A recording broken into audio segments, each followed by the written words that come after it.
great to meet you. Thank you so much for taking a minute out for the show today. Yeah, thank you for having me. You bet. So let's begin our journey with I always begin with this question, and I know it's getting a little old, but it's very relevant still. The pandemic 5 years ago was raging, everything was changing. All of us Yeah. were changing, the world was changing. How did you get through the coronavirus era, and how has it changed the way that you do things in 2025? Yeah. So it's changed everything for me. I actually was in the middle of the process of my dad was diagnosed with early onset Alzheimer's. And so it was really honestly a time for me to reflect and go internal and understand and realize that I was building a life and a business based on everybody else's agendas in a way that we were taught the societal conditioning, the way we're quote unquote supposed to be successful, right? And so it was for me a time of reflection, and it wasn't a fear-based anything for me. I knew that it needed to happen to kind of shake things up and change and go into the new era that we're going into right now, into 2027. And so for me, it was necessary actually to really feel that shift that I needed with myself to break free of the mold. So let's get into exactly what you do on a daily basis. I'm going to put you Mhm. in front of a bunch of kids. They're 11, 12 years old. You're in a school, it's career day, and the kid in the back of the room is like, hey, what do you do for a living? How do you Yeah. answer them? Yeah. So I help people take what they were born with, the skills they were born with, the way of making decisions they were born with, who they were made to be. I help them take that and put it into a business that creates purpose, passion, wealth for them and their families. So let's figure out how we got here. What did you want to be at 12 years old? What was your dream job? Teacher. I Okay. wanted to be a teacher. Okay. So are you originally from Nebraska? I am, Okay. yes. So take me back to your childhood. What were these foundational elements of wanting to teach and eventually getting to a point where you're giving people the compass to find where they belong on the planet? How did all of this kind of get planted and harvested? Yeah. Well, my mom was a teacher, and people ask you what do you want to be when you grow up? And it was usually a firefighter, a doctor, a teacher. And I kind of just fell into the everybody else around me is doing it. So this is what I'm supposed to do, is become a teacher. And I actually, the minute I got to college, I was like, nope, that's not my path. And so I changed my degree about 6 times before I graduated. But yeah, it was very much upbringing and honestly, again, the societal conditioning of teacher, nurse, those types of things that I just like, oh, she said that. I'm going to say that too. So, Yeah. So what was your first job? What was kind of your career path leading up to mhm. today? Yeah, social work. I got my graduate degree in social work and I worked for a children's hospital Wow. in social work. So it was a very hard, heart-wrenching place to be for sure. Yeah. So who's been your hero? Who's been this inspirational force that's allowed you to find your voice, to find your career? My dad. Yeah. And I, it's interesting, and I try not to cry when I say this, but I lost him to early onset Alzheimer's. And he was my biggest cheerleader on this side, and I feel him pushing me on the other side. I feel him guiding me, protecting me, and I still talk to him every day. So definitely my dad. So, do you have any fears in your life of Alzheimer's? I know that when you watch that happen, Mhm. I don't know if there's anything preventative that can happen. Is that something that weighs on your mind? It does, because he was so young. He was 60 when he was diagnosed, died at 71, and it it does, but I do look at it and I do things that I can to prevent it, try to prevent it. And my hope is that by the time I'm 70, they have a cure. And there's things that people can do now that can slow it down and stuff. But I try not to let the fear take over from it. And I just try to keep my mind busy and follow my human design because that's what's going to keep me internally happy and joyful. So. What are some preventative measures that you can take? Keeping, like I said, keeping your mind busy. So crosswords, not sitting and watching TV, not numbing out on social media, Gotcha. and the foods you can eat, and actually fasting, I've learned is a very good thing to do for brain health as well. Interesting. Very Mhm. interesting. So let me ask you this. If you could meet one person alive on the planet right now that you find fascinating that might help you on your journey, who would you love to meet and talk to? Oh gosh. That's a hard one. I think Mel Robbins. She's like I love her. She's truthful, she's honest, she has no BS approach, and I think that she's been through a lot. Her actually she has one of her, maybe it's her husband's dad has early onset Alzheimer's or something, but so yeah. Yeah. So there was a book that I was listening to a little while back. It was very long and I got into it a little bit. I think it was called the DNA Project. And it Mm. broke down kind of our design. And my question to you is this: in the level of human design, how much of this is nature and how much of it is nurture? When you're tapping into this kind of this quilt of what people are all about and what they're supposed to be doing, how much of that is relatable to the way that you were raised and the way Mhm. that you just naturally are designed? Yeah.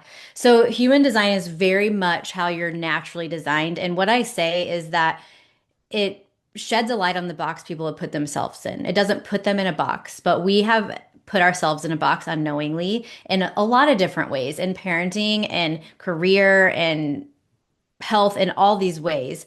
And we're actually designed to not follow the trends, to not fit into the mold because we actually each have our own unique blueprint. None of my clients have had the same human design, which is so fascinating to me. So once you read it, the things you learned, in your upbringing and the what you were taught by your parents, by your teachers, those types of things it starts to make sense why it never felt like it fit you, but you just kind of fit in, if that makes sense. Yeah. Hmm. There's a quote from a poet that I've always really loved, and it's called, and he said that we're born geniuses and buried idiots. And it's that Yes. wonder as children when we don't have any fences, we don't have any restrictions, we don't Mhm. have anything telling us one way or another. If you Yeah. like pink, like I remember when my son was growing up, it was like I just didn't care if he had like girl dolls or he had Hmm. pink or whatever. It's like when you start putting those fences around people, that will eventually mutate into other things that they think For they're sure. supposed to do. And then you get to middle age and you have all of these unwanted layers and you have to go on this vision quest to Yeah. figure out who you are. Yeah. Yeah. 100%. It's funny that you say that because my 4-year-old boy, his favorite color is pink. And my 13-year-old told him, pink can't be your favorite color. You're a boy. And I immediately stepped in and I said, no, pink can Uh-huh. be your favorite color. And it's very, it's just we've been conditioned. And it's interesting because because I've done lots of research and I've gotten lots of certifications. And if you do the research on these new kids that are coming in, this new generation that's being born right now, like they are not going to forget like we have. The world is shifting and it's becoming more individualized into this new era. And that's why I believe COVID had to happen to really shake things up and bring the ickiness to the surface so Yeah. we can get it out. Absolutely. It's interesting when I think about the nature nurture, when you watch your own children grow up, you have more of a front row seat to be able to help your clients because you're seeing it intimately. Like I think about again with my son, there's things that he does. Like when I grew up, I loved getting autographs from baseball players. Whether I went to the Mhm. ballpark, I would call them in their hotels in the 80s when you could get through and you could be sneaky. I wrote letters, I did all this stuff, and my son loves doing that. And I didn't show him that. I did not push it. Yeah. It was not a part of it. And it's those things when you watch how all of that interacts with your own DNA and your own biology, it has to just make you stronger for your clients, doesn't it? Oh, for sure. Yeah. Uh-huh. It helps me recognize different things. For instance, we're all designed to make decisions differently, and it says it in our chart. And so for me, working with clients, I know when someone's supposed to wait a specific amount of time to make a decision or when someone has this gut response that they know immediately. And that's very helpful for people, your kids, your spouse, your coworkers, whatever, to know that because it helps. It's another layer of understanding and compassion, you being compassionate towards people too.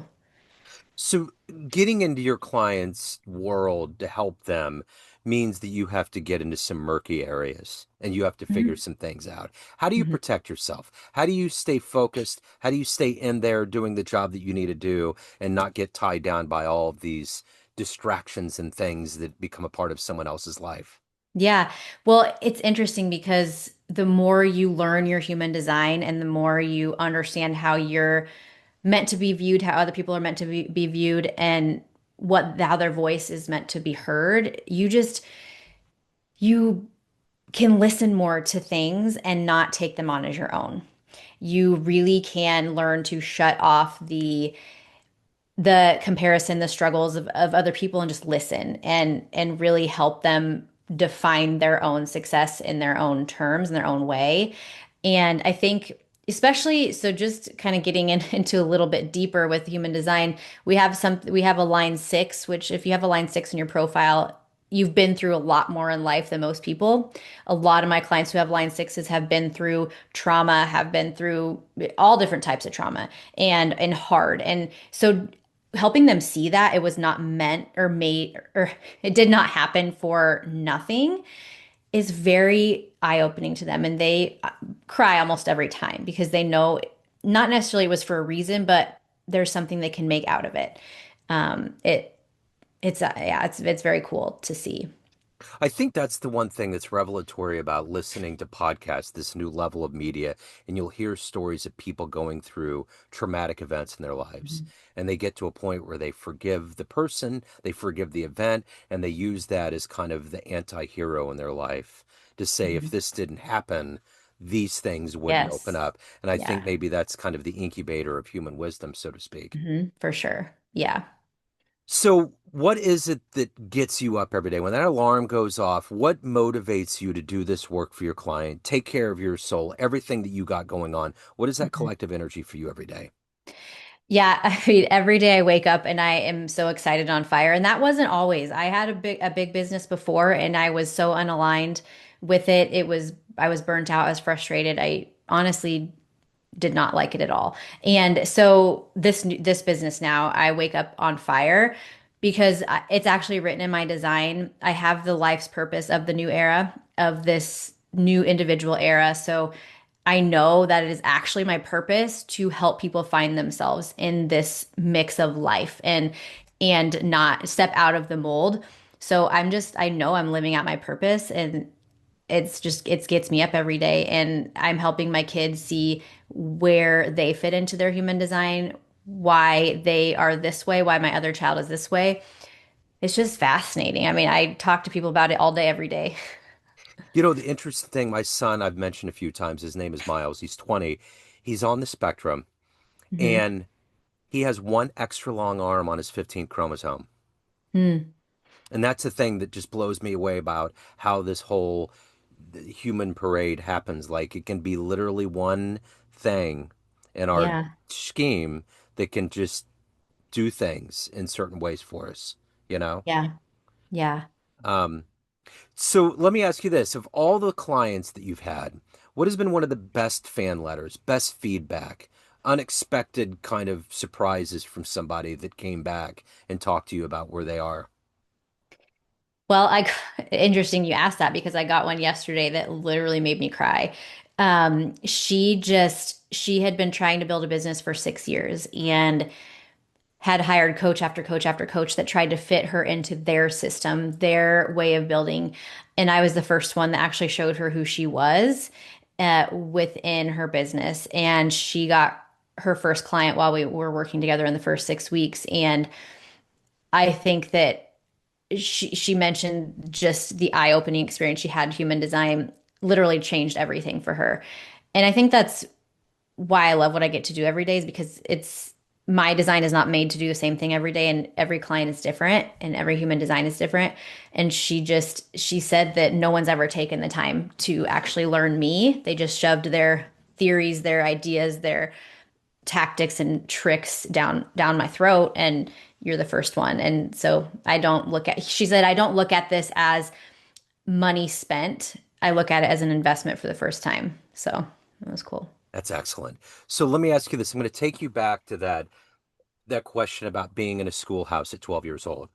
Let's say you have a dream tonight, you run into that young version of you and you have a book in your hands and it's like a coffee table book. You hand it over and that young version of you is confused and you're like, that's how your life turned out. Would that Mhm. young version of you believe it? I don't think so. No, I don't think so because I am not like anybody in my life. I completely disrupted. I'm called the visionary disruptor. That's part of my design. Yeah, And none of my friends and family are entrepreneurs, business owners, do podcasting. I mean, I'm a loner in all of it. And that girl back then, especially in high school, would never have said I would step out and do that. yeah. I was too much of a people pleaser. Yeah. Would you give that young version of you a piece of advice? Oh, yeah. I would say that when you feel that nudge, that gut feeling that something's off, that this isn't for you, like listen to that, Yeah, and run with it because it will save you years, yeah. years of overthinking. So, So, of everything that you've done, accomplished, evolved to at this point, what are you the proudest of? um, I think I'm the proudest of all the failures that I've had along the way that I never gave up. Uh, there was many times when I thought I was just gonna have to go back to corporate. This isn't gonna work for me. I'm not cut out for it. And I just never quit. And I think that I'm proud of myself and I don't really care if anybody else is proud of me at this point, And so I think that's a big leap for me because I was such a people pleaser that I wanted to make sure everybody else, was there and saw that I was doing this. And now it's just I just do it for myself and my family. And so I think it's just that is not quitting 3 feet before gold, which is what I tell my clients that we're not going to quit 3 feet before gold here. So, Isn't that's kind of the beauty of age too, is that you get to a point where it's like it just doesn't matter what other people yeah. think. It's like, I think it happens around 40, honestly, yeah, uh-huh. because most of my clients are around 40 and I'm 41. And I think that it's that time where you just especially when you start learning your design. It's Yeah. happening younger and younger Hmm. because my youngest client is 24, but right now it's 40s is just like I don't care about anything else. I'm gonna find me. I think that might become a trend though, because it's just, I think about what kids are learning in school now versus what I did in the 80s. Mhm. Like they're learning languages and doing things and algorithms and mathematic equations and things that are totally Yeah. different. I almost feel like the Darwinian kind of evolutionary code is getting accelerated and Mhm. more young kids are growing up faster. It's like they're aging like presidents. Yeah, yeah. It's very interesting. I have an 18-year-old and she's way wiser than I was, Yeah. and when I was 18. Yeah, and a lot of these kids, and I don't know if it's the hormones and the meats and cheeses and everything, they all look like they're in their 30s anyway when they're in high Yeah, school. I It's know. weird. They're already there. It's the So, food, it for sure is. yeah, it's wild. So Yeah. let me ask you this. Everyone has a perception of you. Family, friends, clients, everyone you work with, everyone that listens to what you put out into the world, but you Mhm. run the show. What's your perception of you? Who do you think you are? I think I am the person that helps people step out of the mold and step out of the hamster wheel. I think that I am here to help people look at their overwhelm and exhaustion and frustration and burnout and know that it's not normal, that we're not supposed to live like that. That's not what we're created to do. And so that's what I do. What do you like the best about living in Omaha, Nebraska?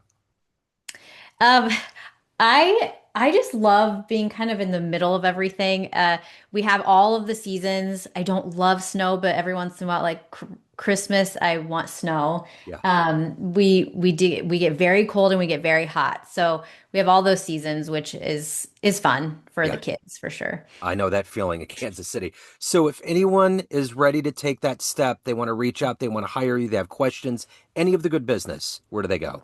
Yeah. So my website, are we able to put it in the show notes too? Yeah. Oh, yeah. Okay, Absolutely. I because will. my name is spelled different, but it's stefcarlstedt.com/HD report. And you get your free human design report, 12-page PDF. And then I also created a 9-part audio that helps you look at that chart that's going to look foreign to you when you look at it. It helps you decode it piece by piece and really how it can transform your life and business.